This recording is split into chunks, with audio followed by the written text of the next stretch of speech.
세상에 떠도는 기묘한 괴담들. 첫 번째 이야기. 역마살은 가족들을 너무나 힘들게 만든다.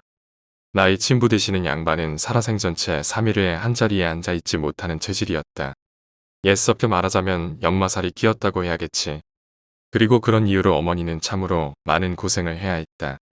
내가 태어날 때에도, 내가 열이 40도를 넘겨 숨이 꼴딱꼴딱 넘어갈 때에도 어머니는 늘 혼자였다. 본처가 따로 있음에도 어머니를 임신시킨 친부는 당연히 본가와 연이 끊어졌고 어머니 역시 반년이 넘게 집과 연락을 하지 못하고 있었다. 도움을 받을 곳은 없는데 생활비 몇 푼조차 없는 단칸방에서 오는 날을 달래느라 하루 이틀 밤새는 일은 예사였다고 한다. 어쩌면 당연하게도 어머니는 내가 혹시나 그 끔찍한 체질을 물려받았을까 고민이 많았다고 한다. 그래서 내가 태어나 100일이 되던 때에 어머니는 용하다는 신점을 보러 가셨었다. 21세기가 될 마당에 여태껏 기와집에 살면서 간판도 안 내어놓은 늙은 신녀 점쟁이였다.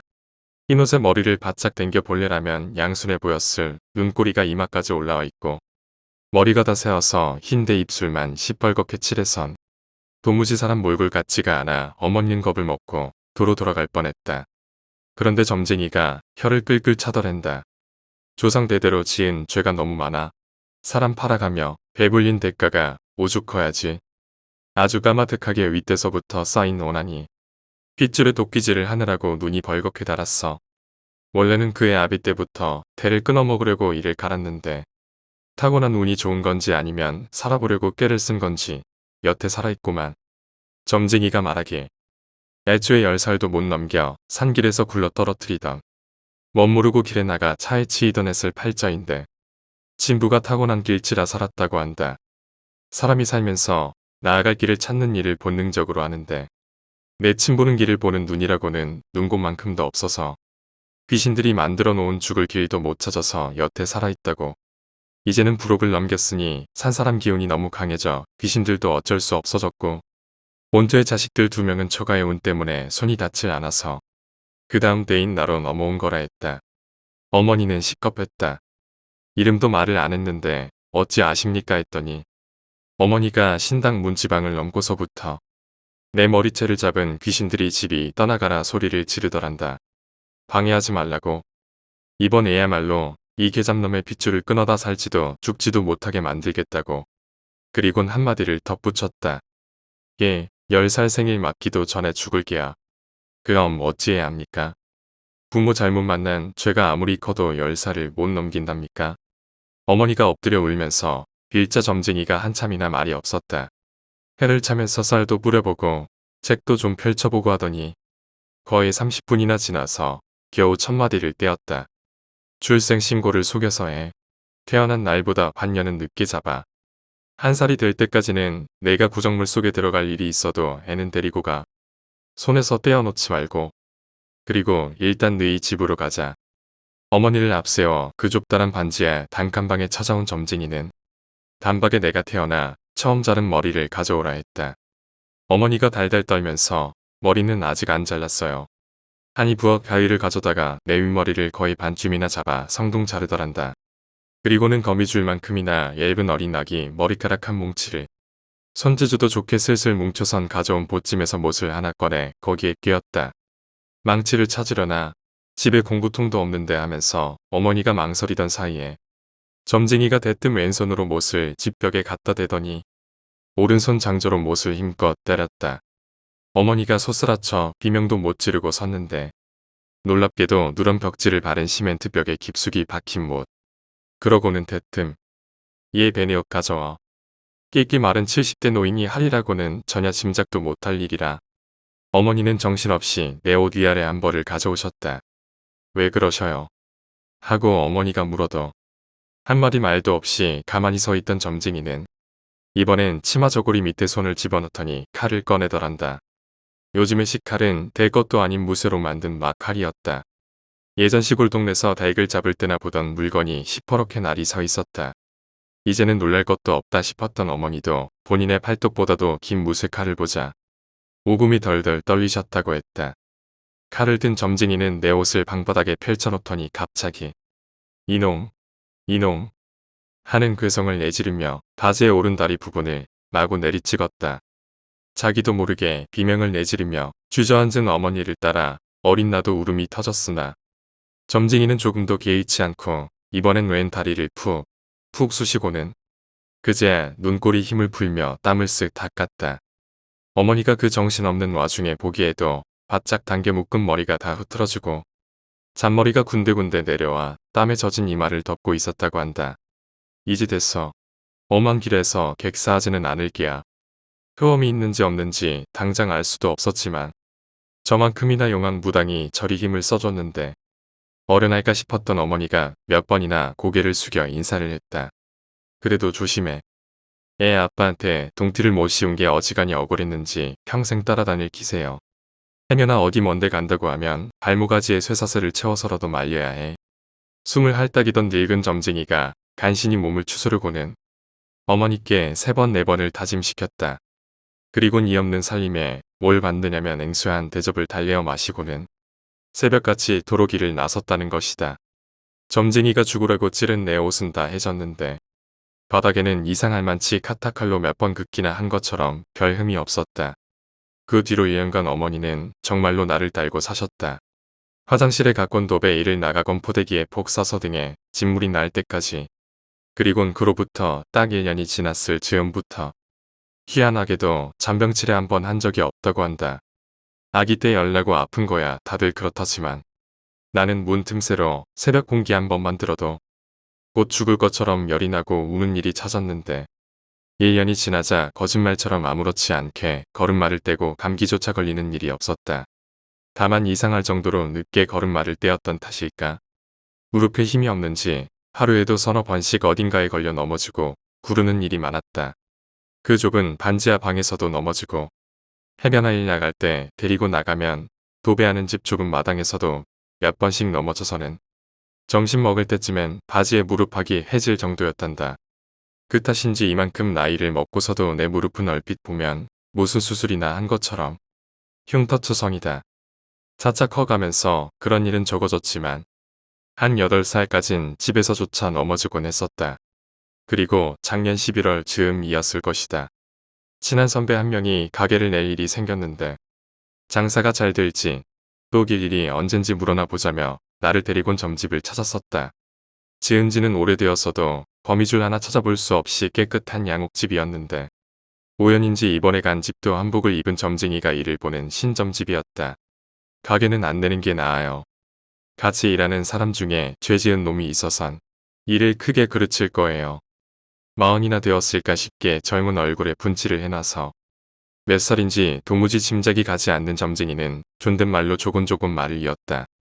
그 말을 들은 선배가 심각한 표정으로 한 명 한 명 짚어보는 사이 점쟁이가 내게 고개를 돌리고 웃는 낯으로 말을 건넸다.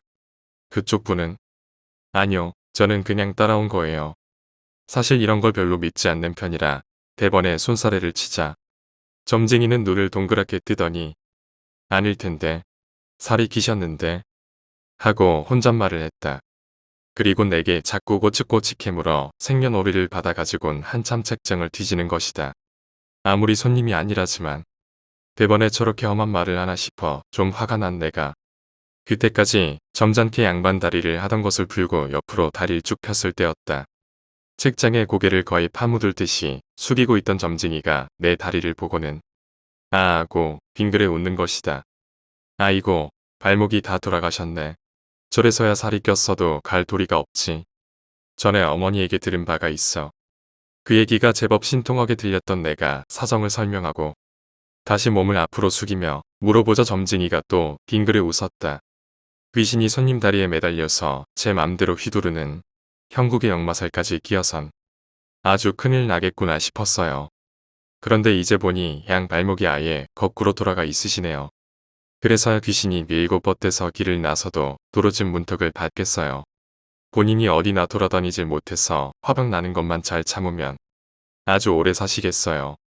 과연 그 점쟁이가 신통한 힘이 있었나 보구나 하고 내가 감탄하고 있자니 이번엔 얼굴에 미소를 싹 지운 젊은 점쟁이가 내가 가까이 고개를 디밀고는 목소리를 낮춰 말하는 것이다. 그래도 조심하셔요. 아주 수십 명이 눈을 모로뜨고는 매달려 있어요. 한 번만 고꾸라져라. 한 번만 넘어져라 하고서요. 해면아 어디서 고개라도 잘못 숙였다가는 아주 어깨까지 올라와서 목을 졸라댈 거예요. 지금도 봐요. 이를 저렇게 부득부득 가는데 나는 나도 모르게 양 무릎을 쓰다듬었다. 흉터 탓일까? 오금이 아주 누가 깨무는 것처럼 아파졌기 때문이다. 두 번째 이야기. 미친 할머니. 내가 어린이집인가 초등학생인가? 암튼 엄청 어렸을 때 일이야. 내가 알기론 90년대 00년대 때 한창 어린이 유괴 사건이 많았대. 그때 당시에도 소문이 돌 정도로 나라에서도 조심하라고 뉴스에도 나오고 그랬었대. 나는 항상 어린이집인지 초등학교인지 학업이 끝나고 집에 돌아오면 집에 있는 간식을 들고 항상 아파트 놀이터로 내려갔어. 약속하지 않아도 내 친구들은 같이 간식을 들고 놀이터 구석에 우리 기지랍시고 만들어 놓은 곳에서 그 간식들을 모아다가 막 불침번 서는 것처럼 한 명은 망보고 남은 사람은 간식 먹고 그러면서 놀았거든. 거의 일주일 중 6일 정도를 그렇게 놀았어. 그러다 보니 우리는 아파트 할머니, 할아버지들이랑도 어느 정도 안면이 있었고 놀이터에 꽃밭이 있었는데 1층에 사시는 할머님께서 항상 우리가 노는 시간에 꽃밭에 물을 주셨어. 그래서 우린 아파트 어르신들 얼굴을 정확히는 아니지만 보면 어느 정도 안단 말이지. 그렇게 놀다가 주말에 아침 일찍 친구들이랑 놀려고 일일이 찾아가서 문 두들기고 깨워서 놀이터로 한 4~5명 정도가 모였는데 놀이터에 있는 쉼터 거기에 어떤 할머니가 담배를 태우고 있는 거야. 근데 완전 꼬부랑 할머니는 아니었고 중년보단 늙은 그런 할머니였어. 나는 속으로 할머니 얼굴을 보고 처음 보는 할머니네 하고 꾸벅 인사를 했어. 내가 인사성이 존나 밝아서 그냥 어르신들 마주치면 그냥 다 인사 꼬라박았었거든. 그렇게 인사를 하자마자 할머니가 담배를 끄더니 내 쪽으로 와서 아유 착해라. 이름이 뭐야? 밥은 먹었어? 하면서 친한 척을 하길래 아무개예요. 밥 먹고 나왔어요. 하니까 할머니가 그래 재밌게 놀아 하더니 갔어. 그래서 신경 안 쓰고 그날도 그냥 친구들끼리 놀이터에서 날이 새라 놀았어. 그러다 해가 지려고 하기도 하고 배도 고파서 하나둘씩 집에 갔었는데 나는 집안 사정으로 아빠가 없고 엄마밖에 없었는데 엄마마저도 늦게 퇴근해서 항상 나는 마지막에 남아서 봉숭아를 빻거나 개미 잡으면서 놀거나 그렇게 엄마 퇴근 시간 맞춰서 시간을 때웠어.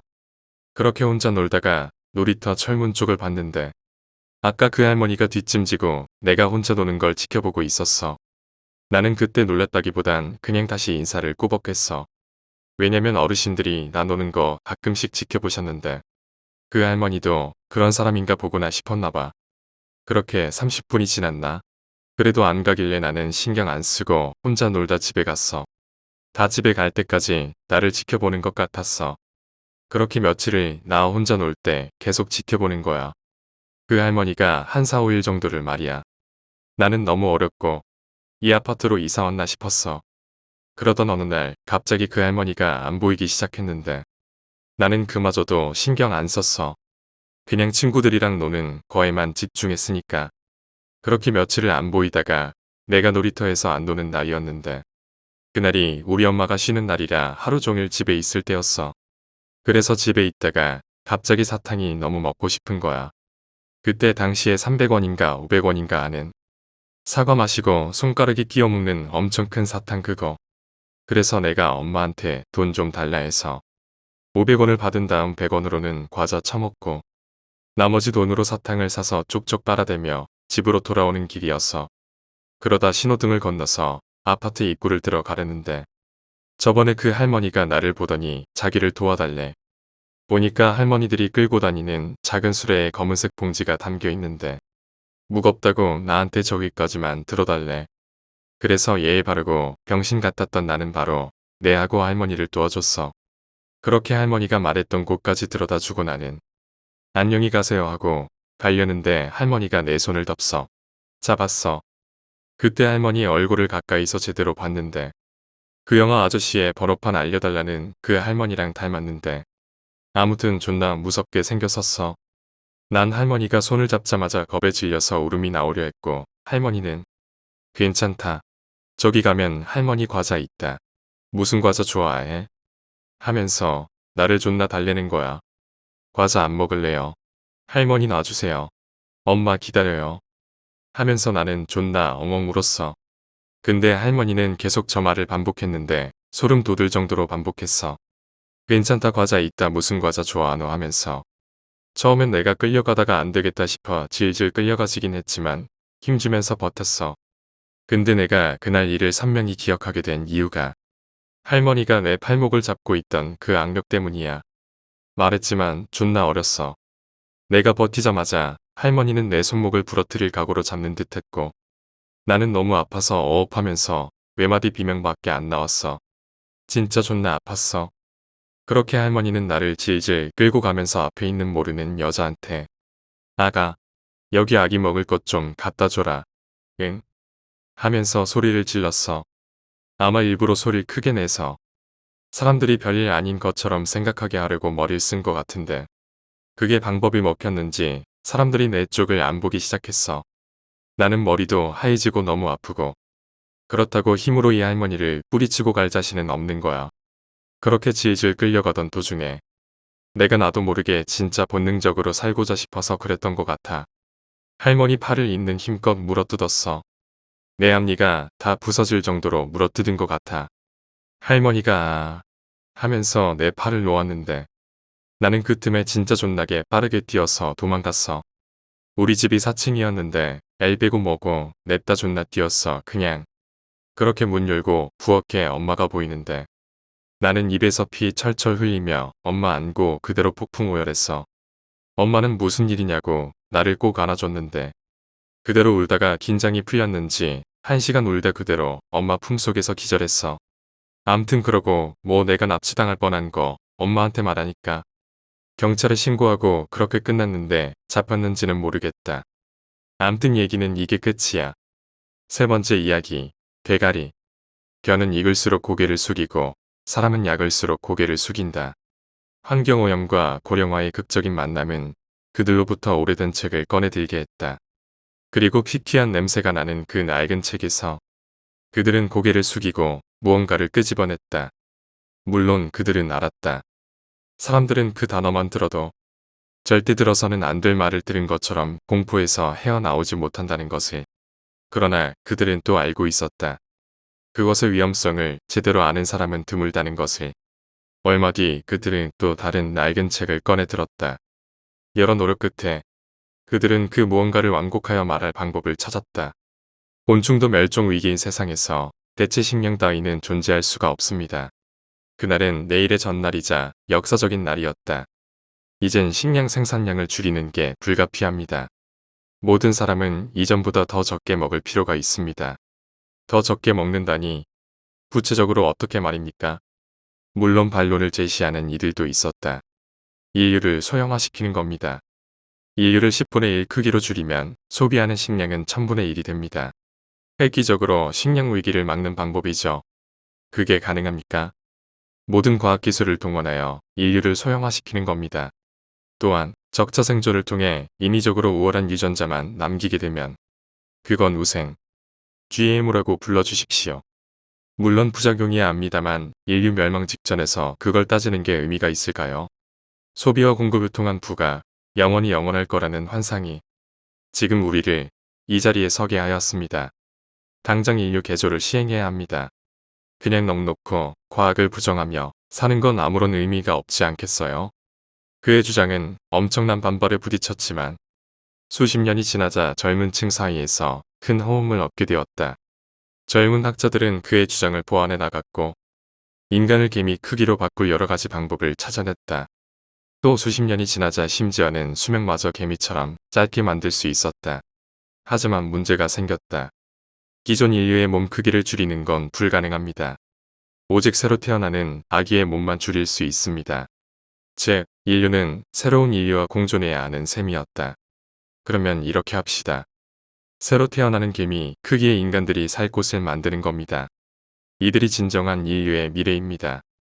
지금까지 태어났던 모든 인류가 100년 뒤에 사망할 테니 100년 뒤에는 이 개미들이 지구를 정복할 수 있도록 우리의 문명과 과학을 이어받을 수 있도록 합시다.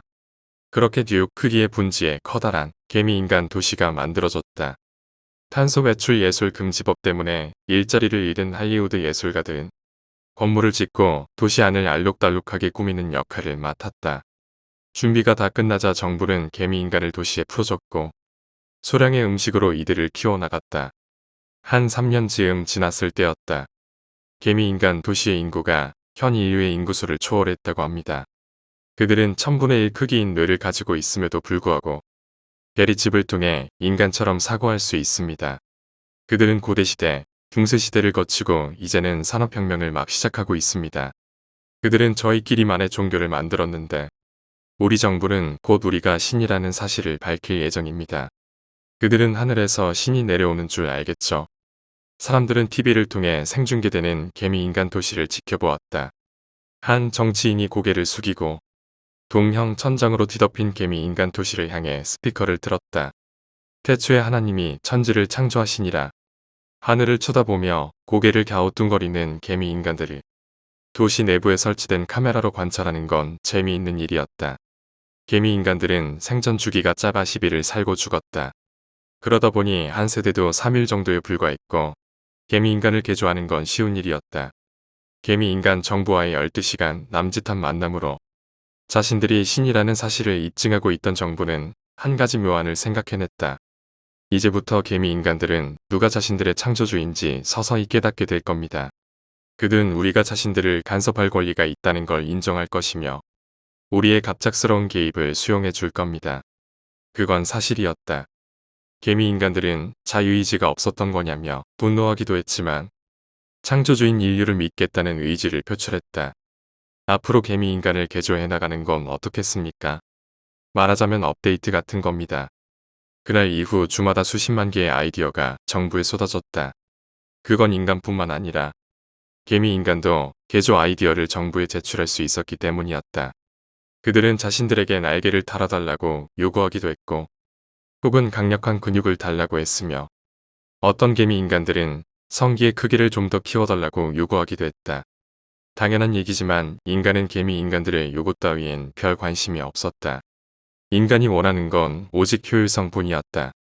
개미인간 도시는 모든 것이 자동화되어 있습니다. 개미인간이 굳이 걸어다닐 필요가 있을까요?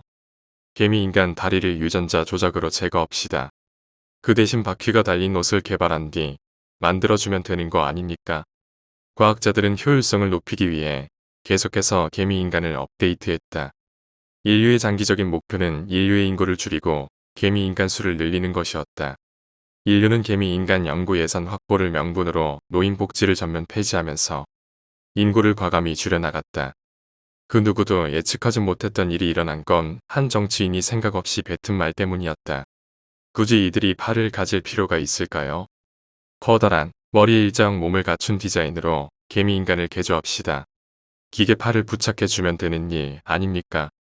개미인간들은 반발했다. 아무리 그래도 그건 아닙니다. 그렇게 된다면 우리는 짜증이 난 정치인은 고개를 숙이고는 역설했다. 생각해보세요. 우리가 당신들에게 무료로 집을 드렸습니다. 무료로 야생에서의 위험을 막아주었습니다. 먹을 것과 물을 가져다 주었습니다. 당신들이 원하는 모든 걸쭉을 때까지 이뤄줬습니다. 그렇게까지 했는데 우리가 원하는 대로 몸을 바꾸는 게 그렇게 힘듭니까? 누구는 집 못 구해서 미칠 것 같은데 생각 없는 정치인의 말은 뜻밖의 많은 개미 인간들의 공감을 얻었다. 아니, 정확히 말하면 너무 많은 공감을 얻어냈다. 인간들 진짜 호구인 것 같아. 아무 이유 없이 우리한테 이렇게 먹을 거 바치는 거 보면 어휴, 인간들이 집 구하려고 힘들게 살 거 상상하니까 너무 즐겁네. 인류의 미래니 뭐니 우리 찬양하는 거 보면 인간들은 너무 미개해. 할 줄 아는 게 그런 거밖에 없나. 개미 인간들 사이에서는 인간을 미개한 종족으로 보는 시선이 널리 퍼졌다. 개미 인간들은 고개를 숙이고는 열심히 별을 수확하는 인간들의 땀을 보며 인간은 우리의 노예 라고 당당히 외쳤다. 한데 개미 인간들도 인류도 도저히 이해 못하는 사실이 하나 있었다. 개미 인간이 생겨난 이유는 인류의 식량 고갈에 대비하기 위해서였다. 그렇기에 인류는 사라지고 개미 인간만 남는 게 당연한 일이었다. 그런데 수백 년이 지나도 인류는 여전했다. 비록 소수였지만 인류는 계속해서 살아남았다. 이상한 건 또 있었다. 개미 인간들은 3년 만에 산업혁명을 이뤄냈지만 그 이후로는 아무런 발전도 하지 못했다. 오히려 퇴화했다고 말할 수 있는 것이 아름다운 색으로 꾸며져 있던 그들의 도시는 어느새 모두 회색빛이 돼버렸으며 그들은 레고처럼 촘촘히 쌓인 블록형 건물에 살아야 했다. 일하지 않아도 인간들이 먹을 걸 주다 보니 직장 따위는 존재하지 않았다. 개미 인간 도시는 오직 주거 공간만 존재하는 서식지로 변해버렸다. 온종일 집에서만 살다 보니 근육은 사라져버렸다. 그들의 허리는 줄기처럼 얇아졌으며 그들의 몸에는 눈, 코, 입이 사라진 머리가 여러 개나 달려 있었다. 하물며 인간은 곤충마저 멸종하는 세상에서 뭘 먹고 사는 것일까? 바퀴벌레? 개미들은 몰랐다. 몇몇 인간들이 이걸 농업혁명이라 부른다는 사실을. 농부들도 몰랐다. 가끔 변아달에서 이상한 철 조각이 발견되는 이유를. 네 번째 이야기. 파주 아파트. 미스터리 파주 사는 사람은 거의 다 아는 유명한 귀신 나오는 아파트가 있다. 과거에 공무원이 와이프 토막살이 난 그 유명한 아파트이다. 그 아파트 썰을 풀어볼까 한다. 내가 살았던 건 아니고 와이프님께서 사셨고 현재 친정집이기도 하다. 기본적으로 신축 아파트임에도 정말 귀뚜라미, 꼽등이 등 벌레가 많았고 매년 화재도 나고 안 좋은 일이 많이 났다고 한다. 그리고 타지인인 내가 봐도 이상한 게 아파트 한가운데 약수터가 있었다. 수맥이 흐른다는 거잖아. 그리고 더 대박인 건 그 부지가 오래된 공동묘지터였다는 거. 그 물이 다 사람이 묻힌 곳을 지난 물이라는 거지. 그래서 처음에 묘지 부지라서 인허가도 안 났대. 근데 그걸 강경히 밀고 지은 아파트인 거고. 그래서 파주 오래 산 사람은 그 아파트가 새 아파트고 가격도 싼데 안 살고 외지인들만 사는 거지. 특히 공무원들. 그렇게 시간이 흐르고 지금은 가격대가 많이 올랐다. 초반에 하도 애들이 귀신 봤다는 얘기가 많아서 시청 앞에 비슷한 시기에 지은 작은 아파트가 있는데 다들 거기로 이사 갔다고 한다. 그 정도인 곳이다. 아무튼 와이프님 직접 겪으신 설 풀겠다. 1번. 와이프 초등학생 때 이야기다. 그때도 귀신을 안 믿었대. 근데 학교에 갔는데 같은 아파트 사는 애들이 모여서 얘기를 하고 있었다고 한다. 동생이 자다가 13층인데 창문 밖에 사람을 봤다며 귀신 봤다는 얘기를 하고 있었고 무섭긴 하지만 크게 신경 쓰지 않았다고 한다. 그러고 집에 와서 자려는데 자기 아파트에 귀신이 산다니 너무 신경 쓰인 거지. 그날 역시나 인생 첫 가위에 눌렸고 천장엔 여자 좌측에는 몽달 귀신 우측엔 남자가 얘기를 하고 있더래. 그렇게 소리 지르고 그 소리들은 장인 장모님이 오셔서 괜찮냐고 물어봤대. 그렇게 장모님이랑 같이 자는데 공부가 살이 지지 않아서 장모 쪽 보고 자는데 갑자기 장모님이 고개를 획 돌리시며 쳐다보더래. 너무 놀라서 소리도 못 지르고 아침이 왔고 장모님은 전혀 기억을 못 하셨대. 2번. 1번 일 있고 시간이 많이 지나고 고등학생이 되었고 자려고 옷 갈아입고 창문 닫는데 1층에서 누군가 자길 보고 있더래. 미동도 없이 말이야. 그래서 장인 어른한테 얘기했고 개새끼 죽인다며 내려가신 사이 누군가가 사라졌대. 동대표였던 장인어른은 따로 CCTV를 확인했고 그 결과 아무도 없었대. 아직 미스터리이다. 5번째 이야기. 귀신. 그나마 엄마가 불교라 불교 쪽이 좀 강하긴 한데 그렇다고 불교를 그렇게 믿지도 않아. 암튼 나는 살면서 한 번도 귀신을 본 적도 없고 가을 눌린 적도 군대에서 눌린 한 번 빼곤 단 한 번도 없는 그냥 평범한 사람이야. 다시 군대로 돌아가서 나는 근무지가 진해에 있었어. 해병대 중에는 좀 생소한데 해군이랑 같이 근무하는 지역인데 우리 소대는 다른 소대와는 정말 동떨어진 거의 바다 한가운데에 있는 자그마한 섬 같은 곳이야.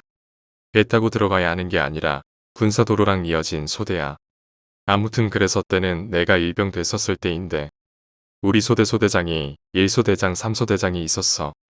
둘 다 미친놈 병신들이긴 하지만 3소대장은 좀 유별난 개십새끼였어. 술 처먹으려고 정문이 아니라 개방하면 안 되는 후문으로 통과하고 근무 중에 술 처먹고 들어오고 내가 선임들한테 처맞고 있어도 그렇게 돼서 되겠냐? 페달로 패. 그래서 너 젓는 페달로 처맞고 군대에 미친 놈들 많지만 암튼 그런 놈이 있어. 이 3소대장이 당직을 서는 날에는 소대원들이 다 모여서 항상 밤에 마피아 게임을 했어. 내기를 걸고 했는데 야간 다이빙하고 우기. 복지 가서 먹을 거 사오기, 담배 내기 뭐 등등을 했어. 근데 그날 내기가 8초소 찍고 오기였는데 8초소는 전시 상황 때 근무하는 초소로 후문 바로 앞에 있는 초소였어. 산속에 있는 초소로 밤에 존나 으슥했어. 근데 뭐 초소 근처에 CCTV도 있고 나는 담력 훈련 같은 건 초등학생 때부터 곱하면서 덤덤하게 했기 때문에 족밥 내기네 하고 게임을 일부러 폭풍 연기하면서 져줬어. 참고로 해병대에선 선임이랑 게임하다가 이기면 존나 쳐맞아. 걸린 건 나와 7기수 위 선임이었는데 당시 일병 5장이었던 그 형은 체대 출신의 존나 기합이었어. 선임들한테 이쁨 받는 전형적인 모범상일 정도였어. 그 형이 나한테 엑스에 슬슬 걸어갔다 오자. 빨리 갔다 오면 제대로 안 갔다 왔다고 개지랄 하니까. 그래서 나는 그렇다 하고 둘이 남는 무전기랑 플래시 들고 얘기나 하면서 터벅터벅 걸어 올라가고 있었어. 가는데 한 10분 정도 걸려서 이런저런 얘기하고 가다가 그날따라 온갖 느낌이 쎄했는데 중간쯤 가면 바다에 떠다니는 부유물을 보관해 놓는 창고가 있었어. 스티로폼 같은 거 말이야. 거기서 좀만 더 가면 8초소고 8초소 바로 위 가로등에는 CCTV가 있고 상황실에서 삼소대장이 확인을 하고 있기 때문에 그 창고를 지나가야 했어. 창고 옆에 머리 쪽이 날아간 북한군 모형 관역판이 있는 거야. 8초소에 그런 관역판이 있긴 하거든. 그래서 나는 덤덤하게 그 창고를 선임이랑 지나가고 있었어. 그러다 무심코 창고 옆에 그 관역판을 봤는데 시발 눈이 마주쳤어. 나는 순간 그대로 얼었어. 속으로 관역판에 왜 눈이 있지? 생각하고 있었고 다시 생각해 보니 북한군 관역판은 8초소 옆에 하나밖에 없는데 앞에 보이는 8초소 옆에 관역판이 또 있는 거야. 뭐지? 내가 본 그 창고 옆 관역판은 관역판이 아니라 머리 쪽이 조금 날아간 군복 입은 어떤 무언가였어. 그래서 그 귀신이 들을까봐 선임한테 진짜 조용히 해병님 옆에 이런 식으로 속삭였어. 그래서 그 형이 뭐 옆에 하면서 그 귀신을 봤어. 순간 둘 다 걸음을 멈추고 그대로 정적. 그때 그 느낌은 진짜 알만한 사람들만 알 거야. 뭔가 조금이라도 움직이면 저 귀신이 달려올 것 같고 눈알도 함부로 못 굴리겠어. 그래도 나름 담력이 세다고 자부하고 있었는데 현실은 호랑이 합동개 마냥 바짝 졸아 있었어. 그 상태로 1분인가 2분이 흐른 것 같아. 그 형은 창고로부터 내 쪽으로 엄청 천천히 고개를 돌렸어. 그러다가 나랑 그 형 눈이 딱 마주쳤어. 그리고 갑자기 비비빅 야 이 새끼들아 빨리 찍고 안 오고 뭐해 라는 무전기 소리가 들렸어. 그 소리가 들리자마자 그 형이랑 나는 서로 말 한마디 없이 그냥 소대로 냅다 뛰기 시작해서 진짜 뒤도 안 돌아보고 뛰었어. 소대로 돌아와서 삼소대장이 야 8초소까지 왜 안 찍고 그냥 오냐? 라고 하길래 존나 헥헥대면서 저기 귀신 시발 해병이 귀신 봤다고 도망쳐. 이 지랄 떨더니 그대로 흡연장에서 대가리 받고 있었어. 나랑 그 형은 체육복이 다 젖을 정도로 공포 상태였고 대가리 박는 동안 대가리 아픈지도 못 느꼈다 진짜. 삼소대장이 쳐들어 들어가고 나랑 그 형이 상황실에서 8초소 CCTV를 한번 보러 갔었는데 북한군 관역판만 있고 창고 옆 그 귀신은 없더라.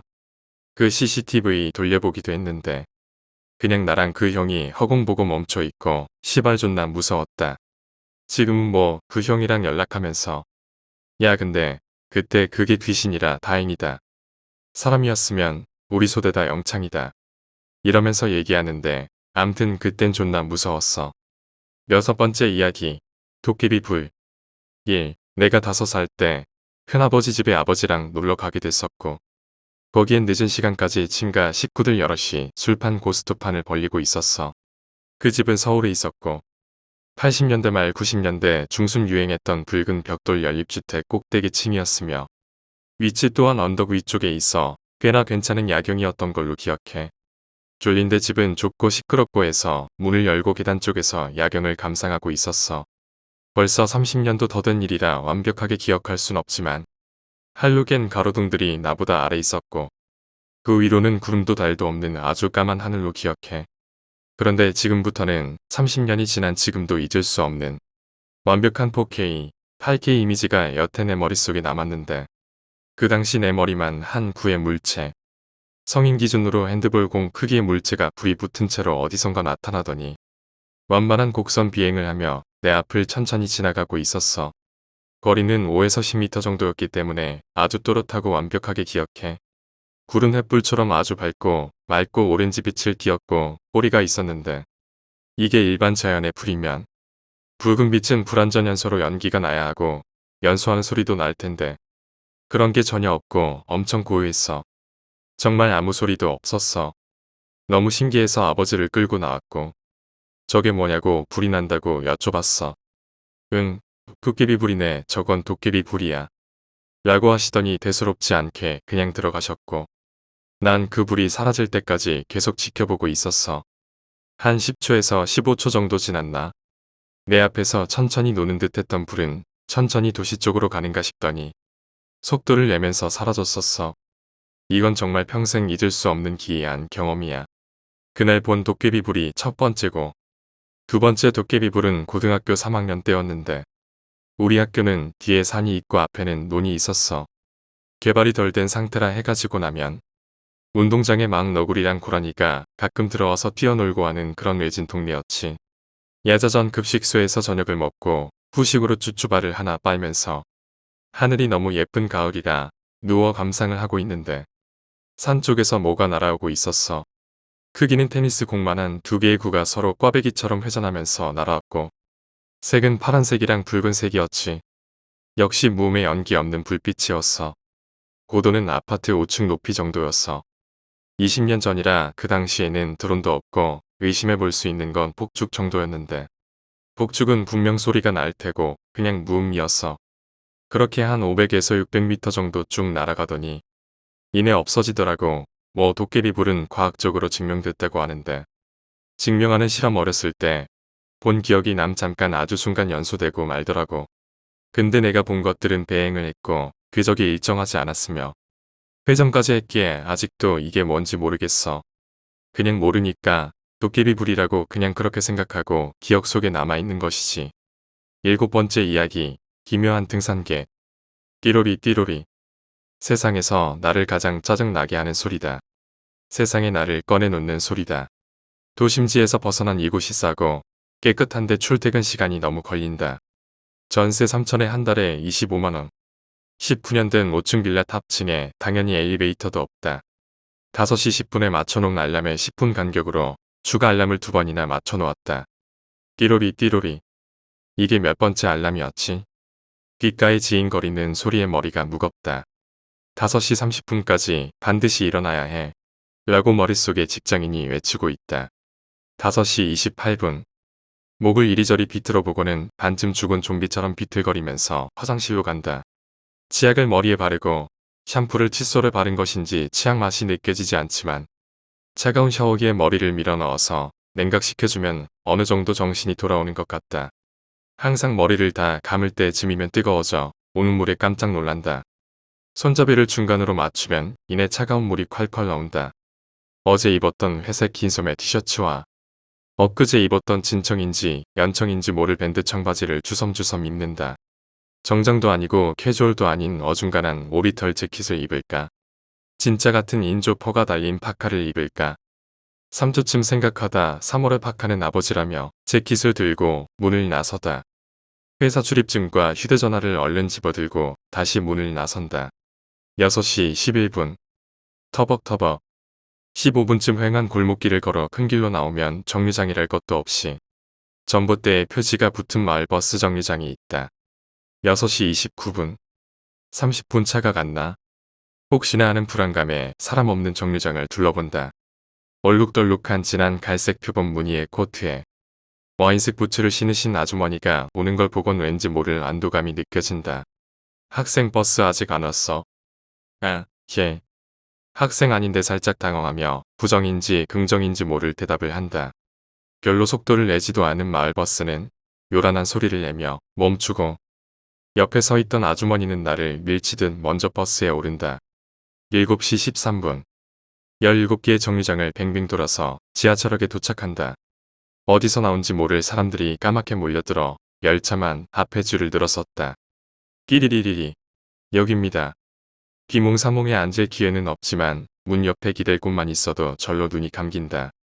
양복을 입은 사람들, 후드티를 뒤집어 쓴 사람, 빨간색, 초록색 등산복을 입은 사람들이 옹기종기 흔들거리며 각자의 목적지로 가고 있다. 1호선으로 갈아타기 위해 내린다. 잠시 걸어 갈아탄다. 끼리리리리. 여깁니다. 사람들이 내리고 사람들이 탄다. 내가 내릴 즈음이면 서 있는 사람은 거의 없다. 새 정거장 남았지만 잠시 자리에 앉아본다. 8시 22분. 역을 빠져나온 거리에는 마치 개미들이 줄지어 가듯 사람들이 줄을 지어 바쁘게 가고 있다.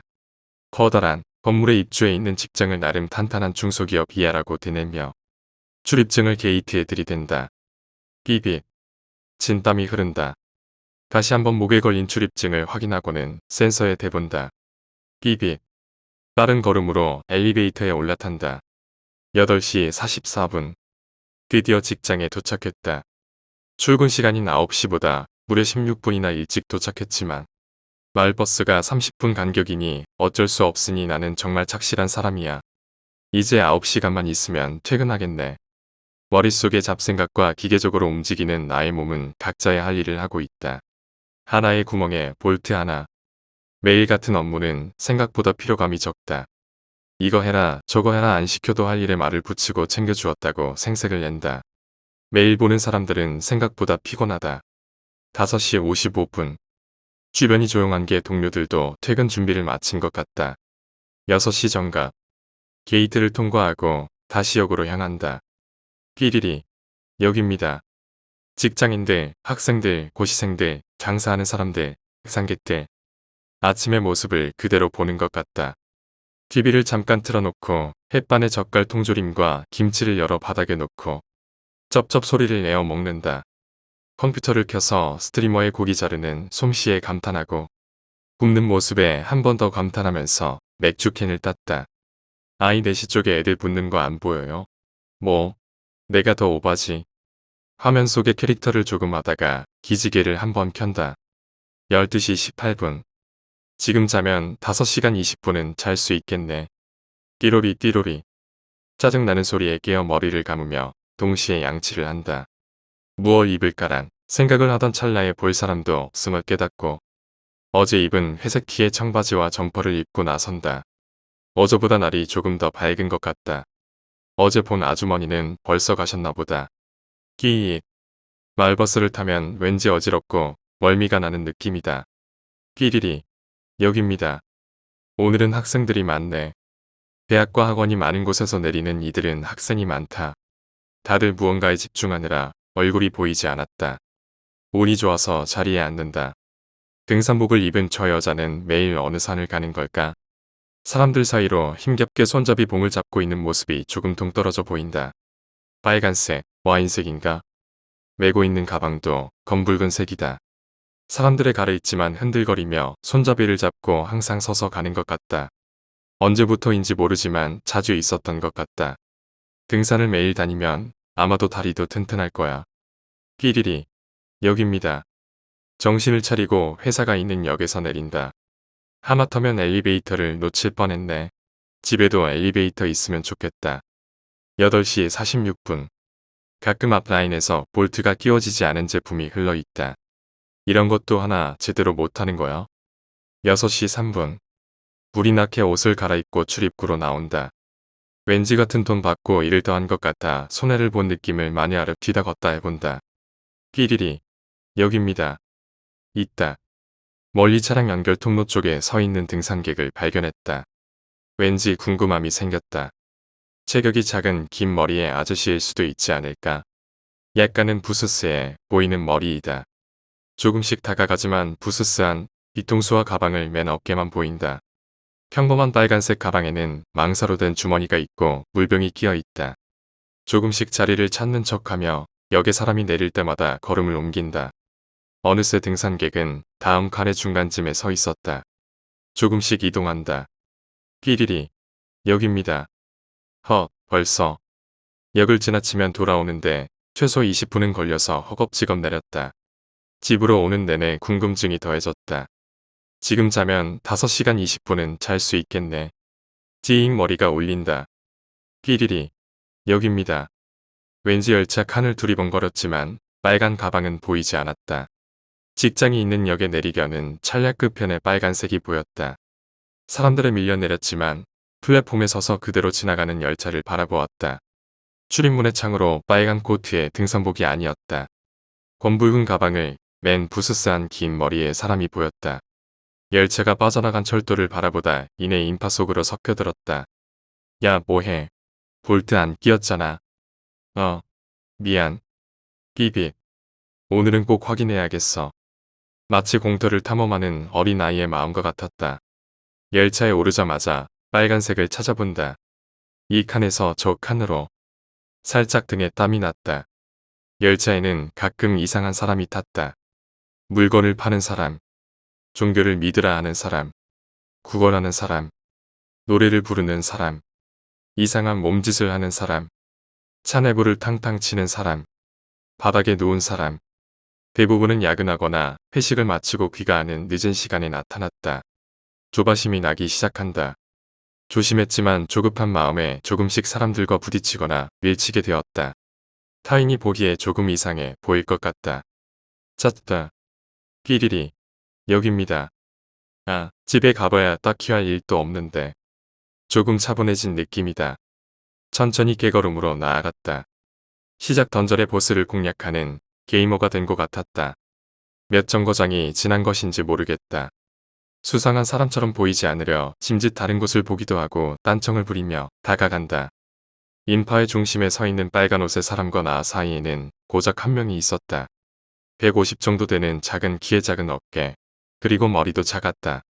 부스스한 긴 생머리에 빨간 코트인가. 면의 질감을 보니 코트가 아닐 수도 있겠다. 무슨 옷인지 분간이 가지 않는다. 가방은 의외로 평범하다.